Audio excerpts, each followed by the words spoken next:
Le Premier ministre préside le comité ministériel chargé de préparer les prochaines élections.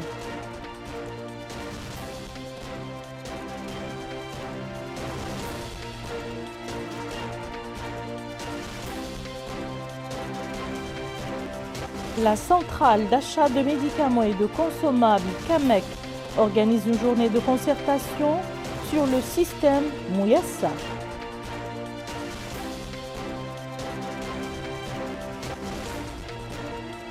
Le ministère des Affaires sociales,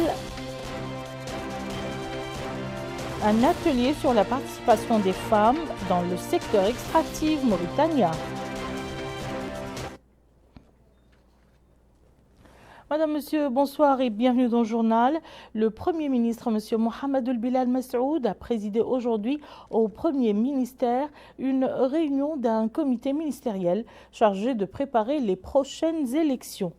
Le Premier ministre a tout d'abord souligné l'importance que le président de la République, M.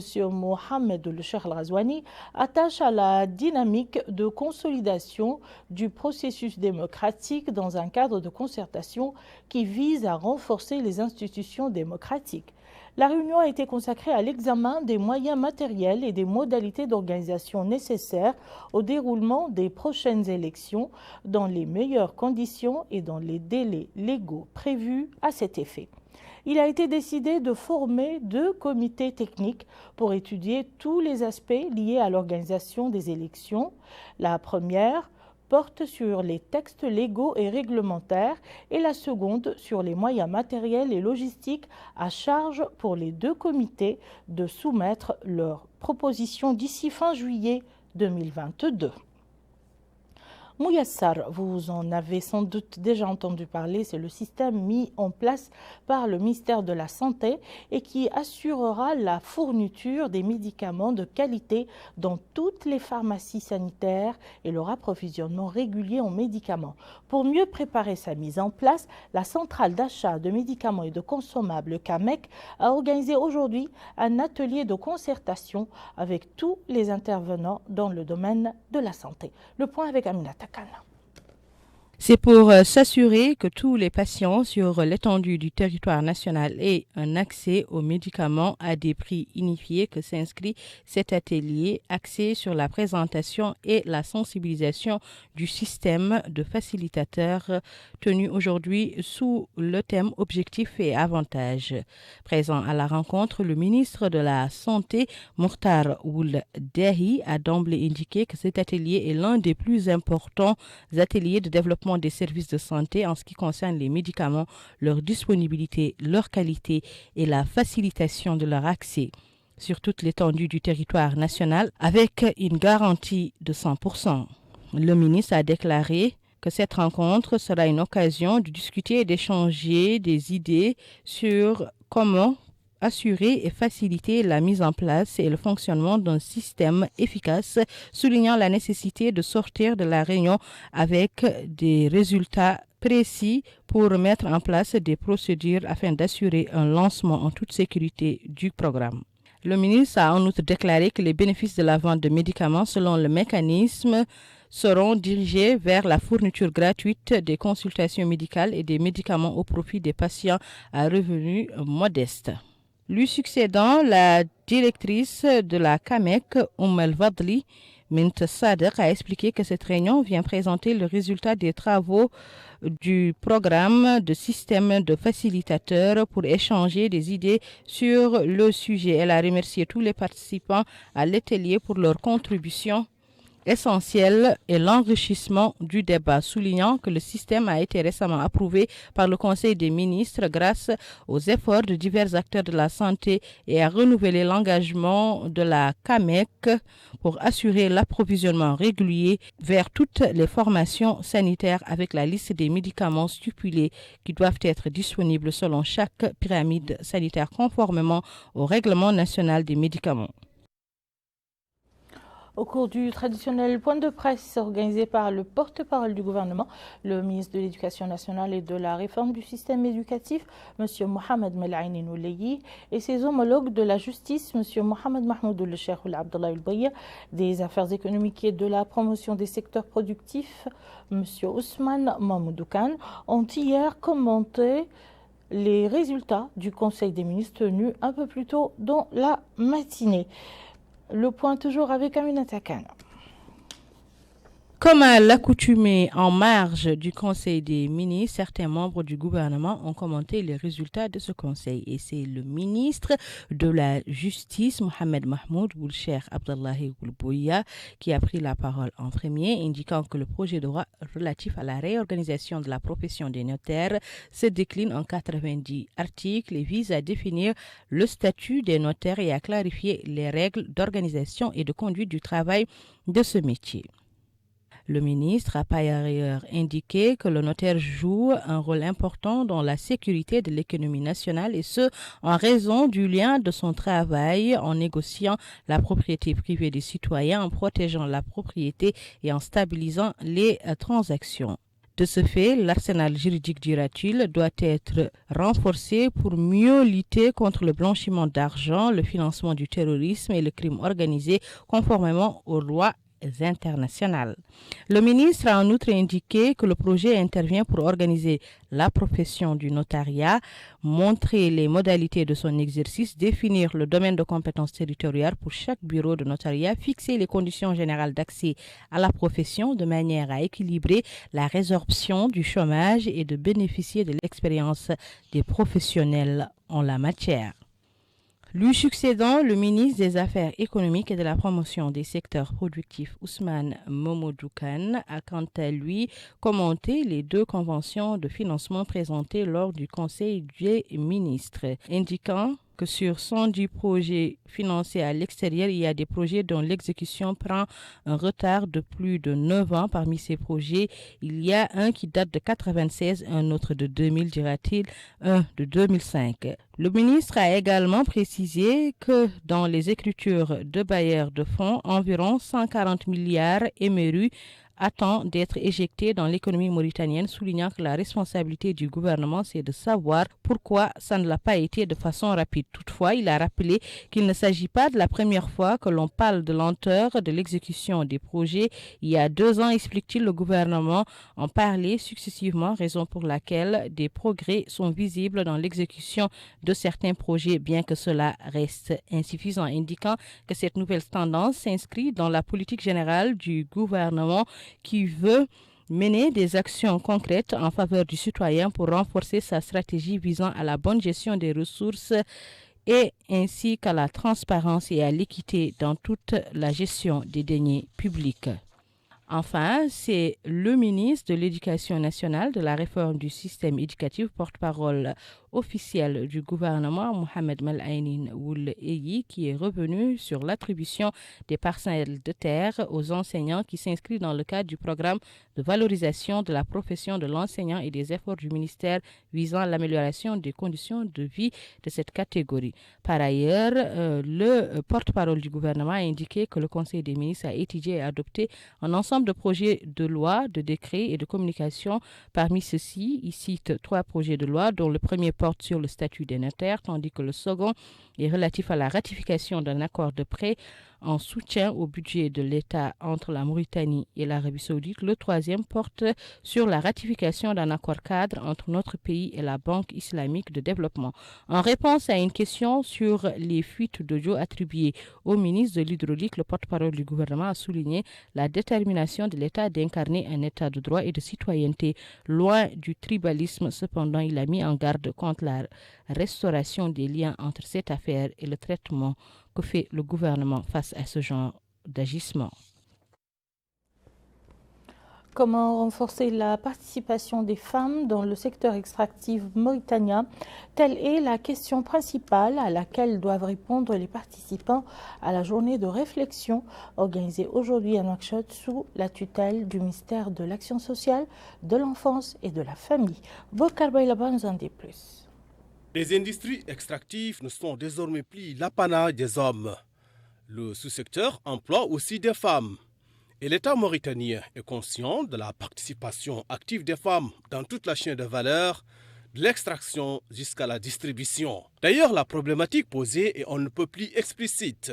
Comment promouvoir la participation des femmes dans le secteur extractif mauritanien? Dans son allocution à l'ouverture des travaux de l'atelier, la ministre de l'Action sociale de l'enfance et de la famille, Mme Savia Minteh, a souligné la pertinence de la thématique. Elle a en outre mis en relief les efforts déployés par le département pour une meilleure implication des femmes dans les industries extractives. La norme ITIE comprend des dispositions visant à améliorer la participation des femmes dans la gestion du secteur extractif et encourager la publication de données par genre. L'engagement de la Mauritanie continue par la présence aujourd'hui de 2 membres du gouvernement pour cet atelier.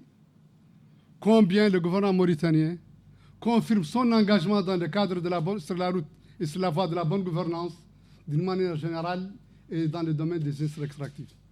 La thématique d'aujourd'hui, pour ceux qui ne la connaissent pas, c'est essayer de faire un état des lieux de la situation des femmes au niveau du secteur extractif mauritanien, les défis et les enjeux qui s'imposent à ces femmes. Ce diagnostic, cet état de lieu, après échange entre les différentes participantes, permettra certainement de faire un bilan. Ce bilan sera un pas dans le cadre de la prise en charge d'une bonne participation de la femme d'une manière générale dans la vie active, mais dans le domaine de l'industrie extractive qui, jusqu'à hier, était réservé aux hommes. Dans le secteur extractif, les femmes ont tendance à rencontrer davantage d'obstacles pour accéder aux informations. Comme vous le savez, la promotion des femmes dans tous les domaines est au cœur de notre politique et notre action. Nous sommes tous conscients aujourd'hui que l'implication des femmes et de leurs talents dans l'économie est un facteur crucial pour le développement durable et équitable d'un pays. C'est pourquoi il est important d'intégrer les femmes, expertes, ingénieurs, chefs d'entreprise, techniciennes, activistes, artisanes, ouvrières. Je pourrais continuer à avoir une longue liste, mais aussi mères et chefs de famille dans le secteur extractif. Néanmoins, la participation des femmes à l'exploitation des ressources demeure un défi pour le secteur. C'est donc aujourd'hui l'occasion de faire un état des lieux du rôle des femmes et de leur potentiel dans le secteur. C'est aussi l'opportunité, dès à présent, d'identifier tous les enjeux à la fois économiques et sociaux liés à la santé et ou aux conditions de travail qui pourraient freiner leur participation. Les participants ont été édifiés sur l'ITIE et cet atelier est une manière d'impulser un cadre pour assurer une participation équitable dans les espaces de prise de décision dans le secteur extractif. Ouverture aujourd'hui à Nouakchott de l'atelier de validation du plan national de prévention des risques climatiques organisé par le ministère de l'Environnement et du Développement durable en coopération avec le Fonds vert pour l'environnement et l'Organisation des Nations Unies pour l'environnement. Mohamed El Khattat. C'est un atelier de validation du plan national de prévention des risques climatiques qui s'inscrit dans le cadre de la mise en œuvre du projet de renforcement des capacités et de la résilience du processus de développement national à l'horizon 2030. Ouvrant les travaux de cet atelier, la ministre de l'Environnement et du Développement durable, Mme Aïssata Daouda Diallo, a déclaré: Il est pour moi l'occasion de faire la part de toutes les attentions portées par les pouvoirs publics sous les orientations de son Excellence Monsieur le Président de la République, Mohamed Ould Cheikh El Ghazouani, qui attache un grand intérêt à la problématique de la réduction des risques climatiques et à la gestion des catastrophes associées. Aujourd'hui, avec la volonté politique affichée par le gouvernement de son Excellence Monsieur le Premier ministre Mohamed Ould Bilal, nous a assigné l'ambition pour répondre aux défis de nos engagements. Excellences, Mesdames et Messieurs, certes, depuis que notre pays a ratifié en 1994 la Convention des Nations Unies sur les changements climatiques, le gouvernement n'a pas cessé de déployer des efforts pour adhérer aux conventions internationales sur la réduction des risques liés au changement climatique d'une part et à la mise en œuvre des cadres juridiques et stratégiques d'autre part.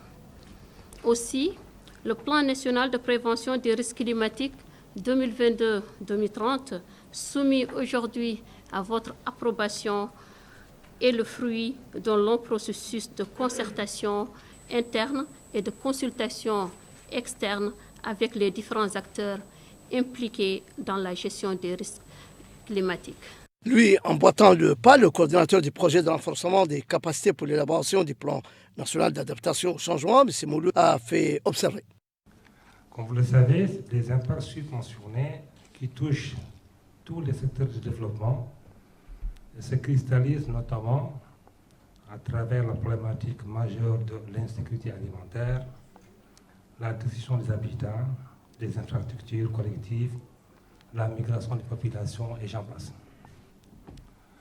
Dans ce cadre, le plan national de prévention des risques climatiques, élaboré dans le cadre de la mise en œuvre du projet de renforcement des capacités pour la formulation du plan national d'adaptation au changement climatique, soutenu par le Fonds vert climat et l'ONU Environnement, vise à mieux intégrer la réduction des risques de catastrophe et le renforcement de la résilience des processus de développement national à l'horizon 2030. Pour sa part, M. Sidi Mohamed Oulouavi, directeur en charge du climat et de l'économie verte au ministère de l'Environnement et du Développement durable, a souligné. Ce cadre global, il doit reposer sur une multitude d'outils pour pouvoir donner une vision claire qui va guider l'ensemble des actions. C'est dire qu'il est nécessaire d'élaborer un cadre général d'adaptation appuyé par des politiques sectorielles conformément aux objectifs du plan national de prévention des risques climatiques. 75 tonnes de dattes, c'est le don fait par le Royaume frère d'Arabie Saoudite aujourd'hui à travers le centre du roi Salman pour les secours et les activités humanitaires. Réceptionnant le don, le commissaire adjoint à la sécurité alimentaire, M. l'imam Moula Abdawa, a souligné que ce geste s'inscrit dans le cadre des relations de coopération, de fraternité et d'amitié existant entre les deux pays frères. Bokar Baylaba. 75 tonnes de dattes, tel est le don fourni par le Royaume d'Arabie Saoudite à la Mauritanie à travers le centre du roi Salman pour le secours et l'action humanitaire. Et c'est le commissariat à la sécurité alimentaire qui a procédé à la réception de ce don. D'ailleurs, le commissaire adjoint du CSA, l'imam Abdawa, a souligné que ce don s'inscrit dans le cadre des relations de coopération, de fraternité et d'amitié entre les deux pays frères, notant que les dirigeants des deux pays, le président de la République, M. Mohamed El-Cheikh El-Ghazouani, et le serviteur des deux saintes mosquées, Sa Majesté le roi Salman Ben Abdelaziz Al Saoud, œuvrent pour renforcer et développer ces relations pour inclure divers domaines. Il a rappelé que le Royaume d'Arabie Saoudite fournit régulièrement ce type d'aide, ce qui constitue selon lui une contribution au renforcement de la sécurité alimentaire, en particulier pour les groupes vulnérables. À son tour, l'ambassadeur du Royaume d'Arabie Saoudite accrédité en Mauritanie, Son Excellence M. Mohamed Ben Ayed Al-Belawi, a indiqué que le Royaume accorde une attention particulière aux relations entre les deux pays frères, ajoutant que les différents projets mis en œuvre par son pays en Mauritanie témoignent clairement la profondeur et la solidité des relations de coopération entre les deux pays. Au terme des échanges, la délégation s'est informée sur le dispositif déployé afin de conserver cette importante quantité de dattes selon les normes requises. Autre don, celui offert par l'Empire du Japon à notre pays, c'est le secrétaire général du ministère de la Santé, Mohamed Lamine Ould Mohamed El Haj, accompagné de l'ambassadeur du Japon accrédité en Mauritanie, son Excellence M. Norio Ahara, qui a supervisé la réception de ce don composé de matériel médical destiné au ministère de la Santé. Mohamed El Khattab. L'Institut national de recherche en santé publique de Nouakchott a abrité aujourd'hui la réception d'un don de matériel offert par le gouvernement japonais à notre ministère de la Santé. Supervisant la réception de ce matériel médical, le secrétaire général du ministère de la Santé, M. Mohamed Amin ou Mohamed El Haj, a, en compagnie de l'ambassadeur du Japon dans notre pays, son Excellence Norio Ahara, indiqué que ces équipements interviennent dans le cadre du projet de renforcement des capacités de nos structures sanitaires de lutte contre la COVID-19 et les maladies infectieuses, soulignant que ce lot est constitué d'instruments et de produits de testage, d'équipements de congélation à très basse température, de centrifugeuses de laboratoire, en plus de certains équipements de base tels que des masques, des gants et des combinaisons de sécurité. Pour sa part, la directrice adjointe de l'Institut de recherche en santé publique a précisé que ce lot de matériel médicaux ne manquera pas d'aider les équipes de terrain et de renforcer les capacités de notre pays dans le cadre du protocole Nogaya relatif à l'accès juste et équitable des ressources génétiques et au partage des avantages découlant de leur utilisation. De son côté, l'ambassadeur du Japon accrédité en Mauritanie, son Excellence Norio Ahara, a indiqué que ce don d'une valeur de 60 millions de nouvelles Zouguia s'inscrit dans le cadre de la coopération entre nos deux pays et se compose d'équipements et d'instruments modernes. Il est à noter que les produits et équipements médicaux seront mis à la disposition de 16 établissements de santé, dont l'Institut national de recherche en santé publique. Les rideaux sont tombés hier soir à Nouakchott sur les travaux des journées de concertation sur un nouveau cadre d'orientation du département de l'environnement et du développement durable à l'horizon 2024. Elles ont permis de définir les enjeux et les opportunités ayant trait à l'économie bleue. Bokar Bailaba. Ces journées de concertation avaient réuni les acteurs concernés par l'environnement et le développement durable. Durant ces journées, les participants se sont accordés sur la nécessité de définir les contours de la vision commune entre les différentes stratégies du département de l'environnement et du développement durable pour être intégrées dans un seul document. Dans son allocution de clôture, le secrétaire général du ministère de l'Environnement et du Développement durable, Saad Vioul Sidi Mohamed, a souligné que ces journées s'inscrivent dans le cadre de la mise en œuvre de la politique environnementale du président de la République et vise à fixer les ambitions temporelles liées aux planifications périodiques et stratégiques à court terme. Il a précisé que ces journées ont permis de définir les enjeux et les opportunités ayant trait à l'économie bleue ainsi que l'établissement d'un bilan de l'avancement de l'exécution des plans des activités en matière d'environnement et du développement durable. Pour rappel, la stratégie nationale de l'environnement et du développement durable à l'horizon 2030 est censée être alignée sur la stratégie de croissance accélérée et de prospérité partagée SCAP et les engagements du président de la République à travers le programme prioritaire élargi.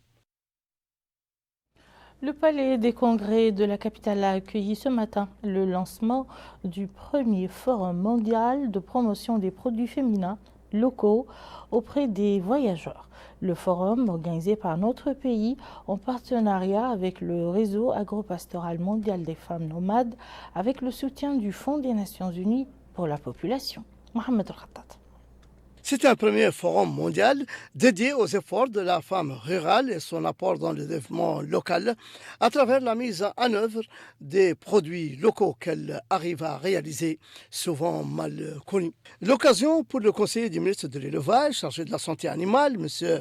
Ibrahim El-Taleb, de remercier le Fonds des Nations Unies pour la population, FNIAP, et le réseau international de développement Mauritanie d'abord pour cette collaboration qui invite la société civile à appuyer les efforts de développement du gouvernement. Pour sa part, la présidente de l'organisation Mauritanie d'abord, Mme Sidem Tekhiarhoum, qui a brossé les activités de son organisation et présenté son bilan pour l'année 2022, elle a affirmé que le gouvernement, les investisseurs et la société civile sont tous impliqués dans cette contribution à la promotion du rôle de la femme rurale. Le représentant du FNIAP, le Fonds des Nations Unies pour la population, M. Cheikh Fall, a pour sa part souligné les agences du système des Nations Unies en Mauritanie et tous les partenaires au développement notent avec satisfaction les progrès réalisés au cours de ces dernières années en matière de promotion de la femme, mais aussi et surtout l'intérêt accordé à la participation des femmes au développement du pays et plaide pour la poursuite de cet élan positif.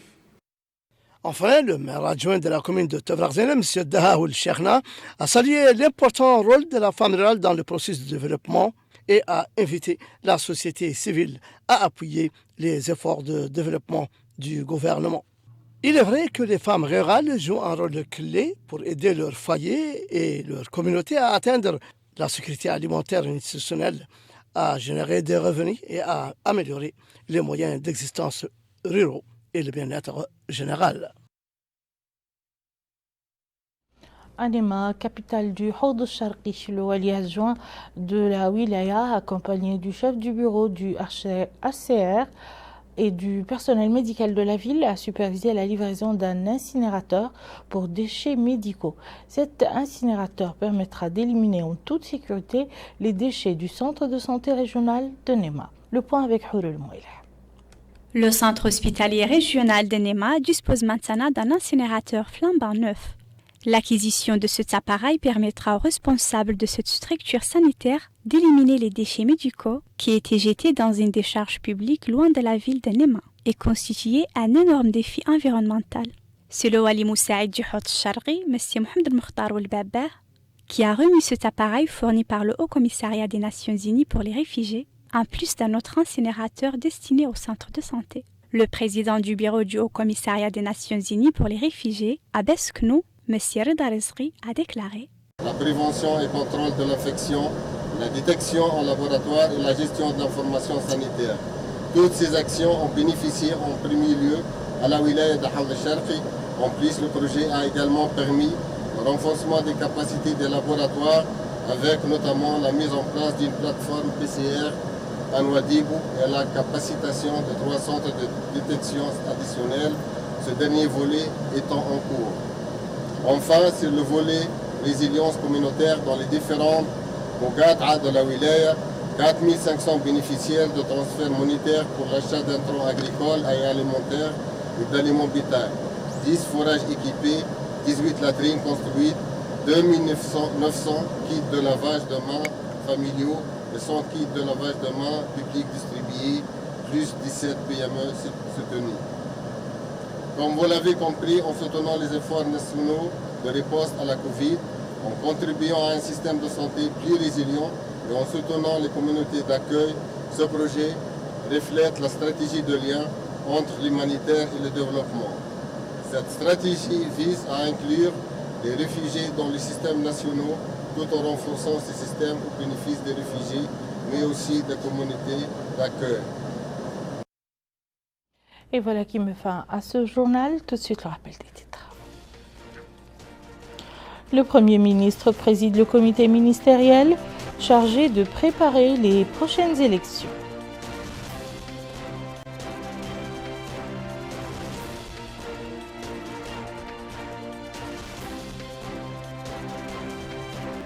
La centrale d'achat de médicaments et de consommables CAMEC organise une journée de concertation sur le système Mouyassar.